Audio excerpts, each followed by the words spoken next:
What's going on, Mafia? We are here in Week 8. Your Buffalo Bills getting back out there on the football field, and they might have some injured players getting back out there on the football field. On today's show, we have some major updates on Max Hairston, Dalton Kincaid, Matt Milano, and so much more here as we have the Bills' first practice report of the week. And as far as the names that did not practice Wednesday, well, we kind of anticipated two of the names here. Daquan Jones, the defensive tackle, and wide receiver Josh Palmer, who Sean McDermott both called week to week. After the Bills' loss against the Atlanta Falcons. Now new on the injury report stemming from training camp, Taylor Rapp with a knee injury here. As far as McDermott said on Palmer and Jones there, he did say, quote, "We'll see on their availability to play this week, but I wouldn't hold my breath on that just there." This is why you subscribe to the Bills Breakdown, though. When Bills news happens, when we hear injury news, we're bringing you guys content right here on the channel. So hit that subscribe button, turn notifications on so you never miss a moment here. We'll also be live on Sunday for Bills versus Panthers, so don't miss that as well as bringing you Bills coverage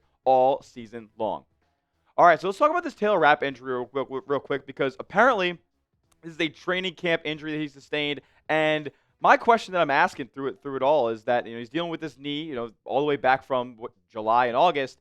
Could this be the reason that he hasn't played as well as we've anticipated for so far this season? Because he can't cover over the top, and he's not doing the things that he's been normally accustomed to doing very well either. That's tackling along the line of scrimmage. That's getting downhill and being a good run defender. Taylor Rapp has done none of that so far this year. Could the injury be the reason why? Well, if we look a little deeper here at the missed tackle rate that he's had over the past 5 seasons, this is an outlier.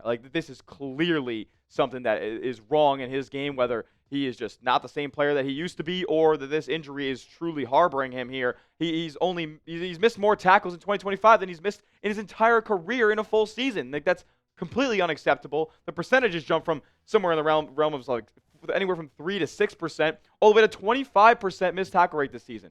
It can't happen, and I think it's a big reason the Bills' defense is suffering at this point. When you really look deeply at it, this could honestly be a soft benching of Taylor Rapp here by Sean McDermott and the coaching staff. It is an injury that's been lingering all the way since training camp, and now it's all suddenly coming up when the Bills are not really playing well at that third level of the defense. So this could be a little bit of a soft benching from the Bills staff here, and I wouldn't say it's a terrible idea here considering the level of play we've seen from Taylor Rapp and Cole Bishop for that matter this season. With Rapp going down here, probably not being available for the Panther game, we could be seeing a shot being given to Jordan Hancock here, the Bills' rookie DB, who plays a little bit in the nickel in the preseason, plays a little bit over the top, and is a really solid tackler as well. Just, in my opinion, hasn't gotten enough of a shot so far on the Bills' active roster this season. Now, I'm not in the building every single day. I'm not at practice, so I don't see Jordan Hancock's every single rep, but it can't be much worse than what we're seeing from Taylor Rapp at this point. He consistently is ranking in so many metrics at the bottom of all qualified safeties. It is brutal. But we could also see more Jordan Poyer here. We've seen him be elevated to the Bills' active roster here to get some more safety depth. Also have DeMar Hamlin on injured reserve here. So not only could be seeing Jordan Poyer, but could also be seeing Jordan Hancock here just because this Bills safety room needs bodies. Expect more Cam Lewis as well for Buffalo on the defensive side. But if you had to start one safety in relief of Taylor Rapp, who would it be? Would you go with the youth movement? Would you go with Jordan Hancock? If you would, type 37 down in the comment section. If it's Jordan Poyer and you want the vet, somebody who's more familiar with the system, give me a 21 down below.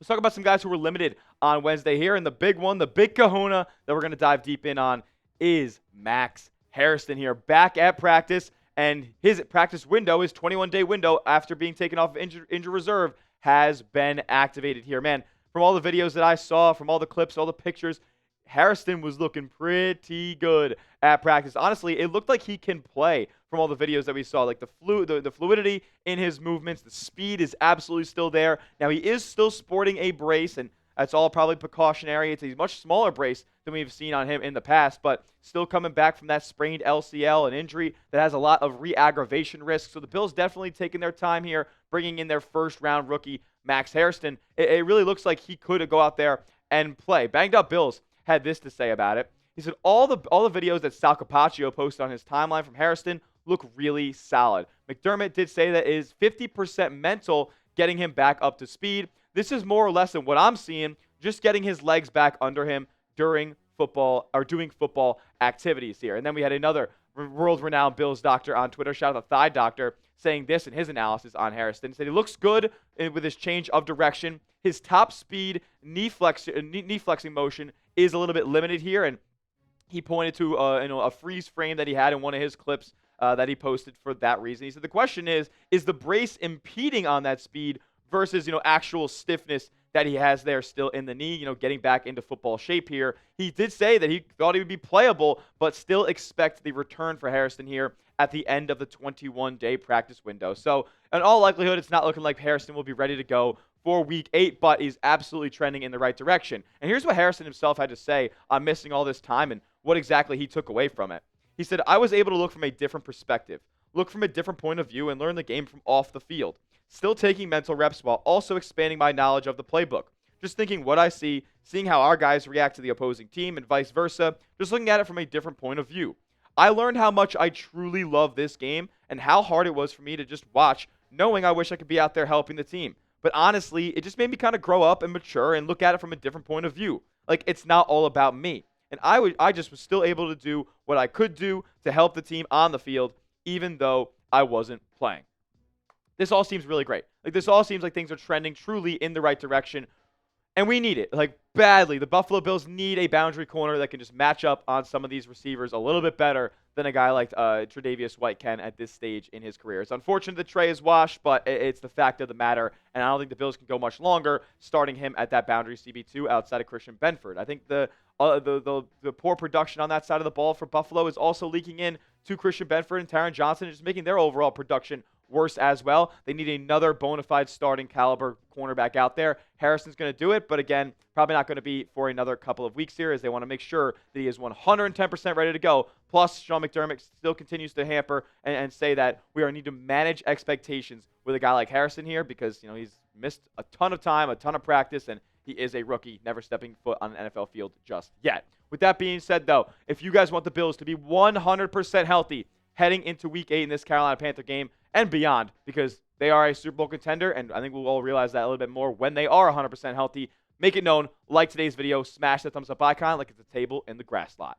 Coming up next, we're going to get some more injury updates here. Some more names were limited at practice. There was a couple of blank spots there on that list that we were going to run through. And then we have some injured reserve news, guys who are coming back potentially soon from IR. We'll have some updates there as well. But first, I got to tell you guys about our sponsors. This episode is brought to you by Prize Picks. You and I make decisions every single day, but on Prize Picks, being right can get you paid and get you up to 2,000 times your money in one single daily fantasy sports lineup because it's daily fantasy made easy. Here's how it works. All you guys got to do is pick a lineup of 2 to 6 players. Not just football, though. I'm going to show you right now there's more sports than just football. I got basketball, I got baseball, I got college sports, and so much more. You just pick more or less on 2 to 6 players' stat projections, and you watch the winnings roll in. PrizePicks is the best daily fantasy sports app because of all the features that they offer, like stacks. Yes, the only daily fantasy sports app that allows you to add multiple stat projections from the same player in the same lineup. If you want a Josh Allen pass yards, Josh Allen rush yards, Josh Allen touchdowns, all in the same lineup, you can do so only on PrizePicks. You can also follow other creators, your friends, celebrities, and all that stuff on the feed tab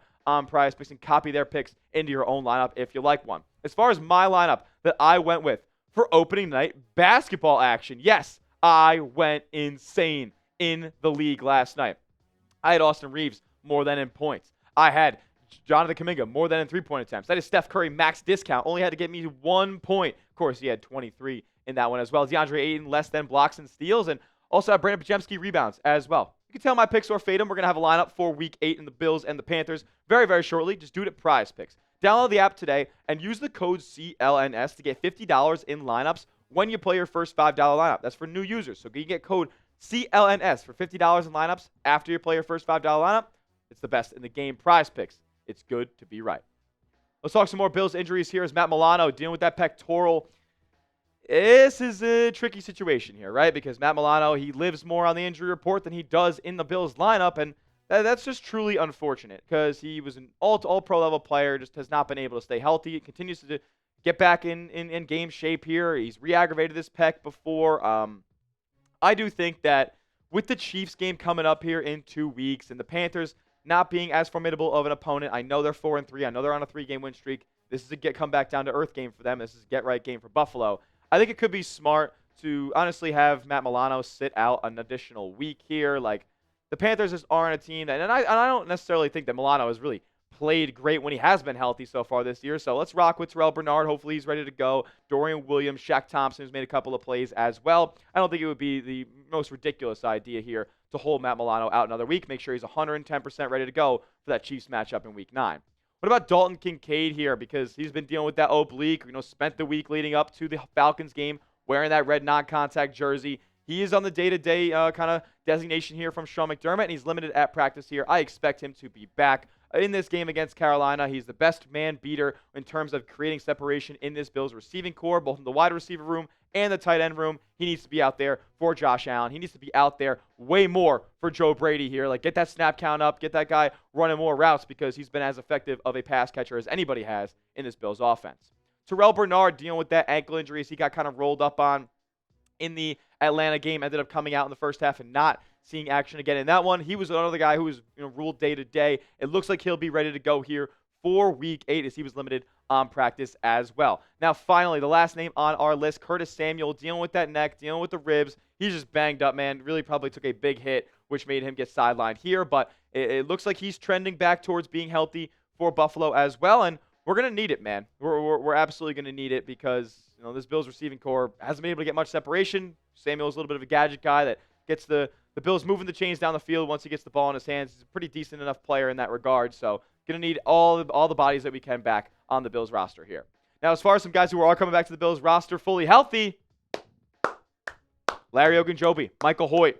Now, McDermott did say their status is on a we'll-see basis. Yeah, I think we'll see about putting them out there on the active roster because they need them. The Bills need better run stoppers down on that defensive line. Michael Hoecht fits that bill. Larry Ogunjobi fits that bill. Larry Ogunjobi can get to the passer as well. Former Bills center Mitch Morse said that he is one of the toughest assignments that there is along a defensive line in this league. One of the most underrated DTs in the National Football League. So very excited for both those guys to get out there and play. They both practiced in full on Wednesday. Now for some injured reserve updates here. And to be honest, there isn't much of an update on Dorian Strong here, who I really was looking forward to seeing develop over his rookie season. He's really shown some nice flashes, especially in that Ravens game in Week 1 where he was called upon to start in the absence of Trey White. Is an excellent tackler as well. It's unfortunate that he's dealing with this neck and spinal injury. It's scary stuff, and they're still combing through medical information there to really see how long of a timetable it's looking like for Dorian Strong. Remember, when the injury originally went down and he was placed on injured reserve, Sean McDermott did say that there's no guarantee that he's going to be playing again this season. So want to manage expectations there. He's still on injured reserve and doesn't look like he's coming off anytime soon. So those were your Bills injury updates here as we head into Week 8. That will do it for today's edition of The Breakdown. Make sure you're subscribed to the channel. Give me a follow over on Twitter at Tyler J. Smith. And when you hit that sub button as well, that's right below. It's youtube.com/Bills News for the latest and greatest on your Bills all season long. We'll be live on Sunday for the Bills vs. Panthers game, and we'll see you guys all then. And as always, let's go, Buffalo.